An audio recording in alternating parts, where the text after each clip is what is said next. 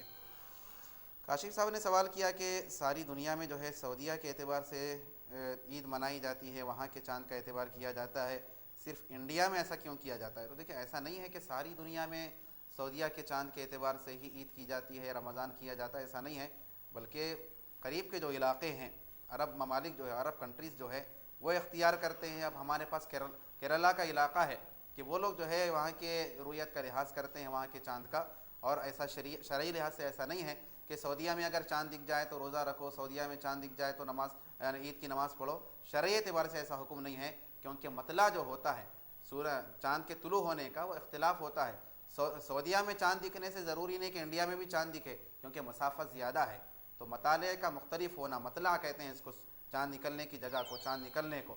تو لہٰذا کیونکہ مطلع مختلف ہوتا ہے، یہاں نکلنے سے وہاں لازم نہیں ہوتا، وہاں نہیں نکلتا چاند، وہاں چاند دکھائی دینے سے یہاں دکھائی دینا ضروری نہیں ہوتا. اس وجہ سے ایسا لازم نہیں ہے کہ وہاں پر چاند دکھائی دے تو یہاں دکھائی دیا جائے. روایت میں آتا ہے کہ حضرت معاویہ کے زمانے میں چاند دکھائی دیا، ایک آدمی وہاں سے پھر پہنچا، حضرت ابن عباس سے عرض کیا کہ وہاں پر چاند دکھائی دیا ہے. تو حضرت ابن عباس نے فرمایا کہ جب تک ہم چاند نہیں دیکھیں گے تو پھر ہم جو ہے رمضان کا اختتام نہیں کریں گے، کیونکہ سرکار کا حکم ہے کہ تم صوموا لرؤیتہ وافطروا لرؤیتہ، کہ چاند دیکھ کر تم روزہ رکھو اور چاند دیکھ کر تم جو ہے روزے کا اختتام کرو. تو لہٰذا سعودیہ کے چاند کی پابندی انڈیا والوں پر یا پاکستان والوں پر یہ شرعی لحاظ سے ضروری نہیں ہے. اور ایک ان کا کہنا یہ تھا کہ لوگ سلام صحیح طریقے سے نہیں کرتے. تو ہم نے سلام کے موضوع پر ایک مستقل پروگرام کیا ہے، اس میں توجہ بھی دلائی گئی تھی کہ الفاظ کا صحیح استعمال ہونا چاہیے. لوگ جلد بازی میں جو ہے السلام علیکم کے بجائے السلام علیکم کیا کیا الفاظ کہتے ہیں جو بجائے دعا ہونے کے اس کے بجائے جو ہے بد دعا ہو جاتے ہیں. تو لہٰذا صحیح ادائیگی، صحیح الفاظ کا استعمال کرتے ہوئے سلام کہنا چاہیے. اور ایک کاشف صاحب کا کہنا یہ تھا کہ ہر ایک کو شکایت ہے کہ بھئی مرد ایسے ہو گئے، خواتین ایسے ہو گئے، معاشرہ ایسا ہو گیا. تو ذمہ دار کون ہے؟ دیکھیے ذمہ دار جیسا کہ حضور اکرم صلی اللہ علیہ وسلم نے فرمایا کہ کلکم راعٍ وکلکم مسئول عن رعیتہ، ہر ایک ذمہ دار ہے اور ہر ایک سے اس کے ماتحت کے بارے میں پوچھا جائے گا. دیکھیے اولاد اگر غلط کام کر رہی ہے تو پھر والدین سے پوچھ ہونے والی ہے.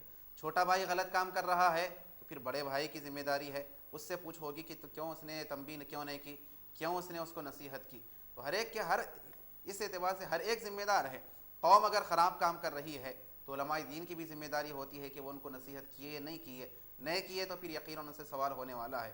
تو فرمایا گیا کہ ہر ایک ذمہ دار ہے، اس کے ماتحت کے بارے میں اس سے پوچھا جائے گا. اور بڑی ذمہ داری اصلاح معاشرہ میں، تربیت میں والدین کی ہوتی ہے، کیونکہ تربیت بڑے ہونے کے بعد نہیں ہوتی بلکہ بچپن میں ہوتی ہے. اور یہ تربیت کا فقدان ہے کہ گھروں میں تربیت کا ماحول نہیں ہے، والدین خود تربیت یافتہ نہیں ہے تو بچوں کی تربیت کیا کریں گے؟ اس کا نتیجہ یہ ہے کہ بچے پھر غلط کاموں کی طرف نکل رہے ہیں، لڑکیاں غلط حرکتوں کی طرف جا رہی ہیں.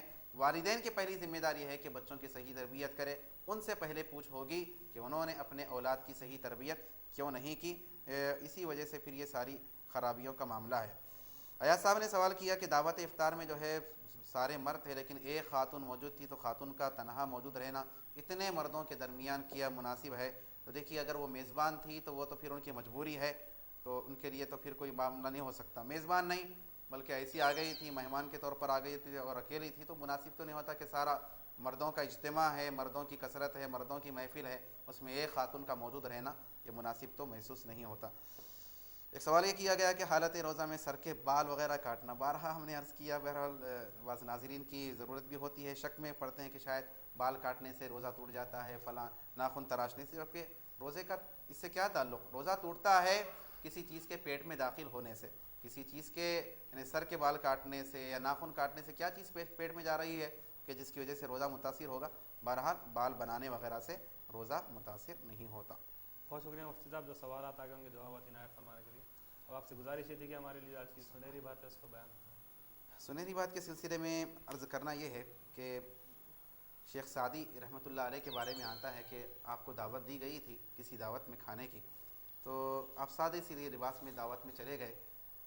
تو میزبانوں کو دیکھا کہ جو لوگ جو ہے اعلیٰ قسم کے لباس پہن کر آ رہے ہیں ان کا استقبال کیا جا رہا ہے، ان کی آہ بھگت کی جا رہی ہے، ان کو جو ہے خوش آمدید کہا جا رہا ہے، کیونکہ آپ سادہ سیدھا لباس پہنے ہوئے تھے، کوئی آپ کے قریب نہیں آتا، کوئی آپ کا استقبال نہیں کرتا، کوئی آپ کا خیال نہیں کرتا. تو آپ محسوس کر لیے کہ سارا جو ہے کھیل یہ لباس کا ہے. گھر گئے, عمدہ جو شیروانی تھی وہ زیبتن کی ہے وہ پہن کر پھر آئے. جیسے ہی اچھی شیروانی پہن کر آئے تو پھر لوگوں نے استقبال کیا اور لوگوں نے خوش آمدید کہا, پھر خیال کیا. جب کھانے کے لیے بیٹھے تو بیان کیا جاتا ہے کہ شیخ سعدی نے کھانا ڈال کر جو ہے کھانا اپنے کپڑوں کو کھلانے لگے, شیروانی کو کھلانے لگے کہ کھا. تو میزبانوں نے پوچھا کہ حضرت یہ کیا عمل ہے, یہ کیا حرکت ہے کہ آپ کھانے کے بجائے اپنی شیروانی کو کھانا کھلا رہے ہیں؟ تو حضرت نے فرمایا کہ بھائی مجھے تو ایسا لگ رہا ہے کہ دعوت میری نہیں بلکہ میری شیروانی کی ہے. تو پوچھا گیا کہ کیوں؟ تو فرمایا کہ میں تھوڑی دیر پہلے بھی آیا تھا لیکن یہ شیروانی نہیں تھی, تو لوگوں نے خیال نہیں کیا, میرا استقبال نہیں کیا, میرے لیے اہتمام نہیں کیا. وہی شیروانی پہن کے آیا, اچھی اعلیٰ درجے کی اچھا لباس پہن کے آیا, تو پھر لوگوں نے استقبال کیا. تو مطلب یہ کہ میری دعوت نہیں بلکہ میری شیروانی کی ہے, اس وجہ سے میں اس کو کھلا رہا ہوں. تو بہت سے معاملات ایسا ہوتا ہے کہ لوگ جو ہے ظاہر کا زیادہ اعتبار کرتے ہیں. دیکھیے جب آپ نے کسی کو دعوت دیا وہ مہمان ہو گیا, چاہے وہ اچھا لباس والا ہو یا اچھا لباس والا نہ ہو, جو بھی مہمان ہے ہر مہمان کا خیال کرنا میزبان کی ذمہ داری ہے. اس میں بحیثیت مہمان کے کسی میں فرق نہیں کرنا چاہیے کہ کون اچھے کپڑے پہن کر آیا ہے, کون جو ہے اچھی شکل و صورت کا ہے, کون اچھی شکل و صورت کا نہیں ہے. آپ نے دعوت دی ہے, آپ نے مہمان بنایا ہے, تو پھر ہر مہمان کا ویسے ہی لحاظ رکھنا چاہیے. کوئی تفریق نہیں ہونی چاہیے کہ رنگ و نسل کے اعتبار سے, لباس کے اعتبار سے, شخصیت کے اعتبار سے, ان کے مال و دولت کے اعتبار سے تقسیم کرنا پھر یہ مہمان نوازی کے اور مہمانوں کے اکرام کے خلاف ہوتا ہے. اللہ تعالی ہم سب کو توفیق عطا فرمائے. آمین. بہت شکریہ مفتی صاحب جو آپ نے اپنے قیمتی وقت اس پروگرام کے لیے وقت عنایت فرمایا. ناظرین اب وقت آ جاتا ہے پروگرام کے اختتام کا. انشاءاللہ تعالی کل پھر آپ سے ملاقات ہوگی. تب تک کے لیے آپ کے میزبان محمد عبداللہ قادری اور MQ TV کی ٹیم کو اجازت دیجیے. جزاک اللہ. السلام علیکم.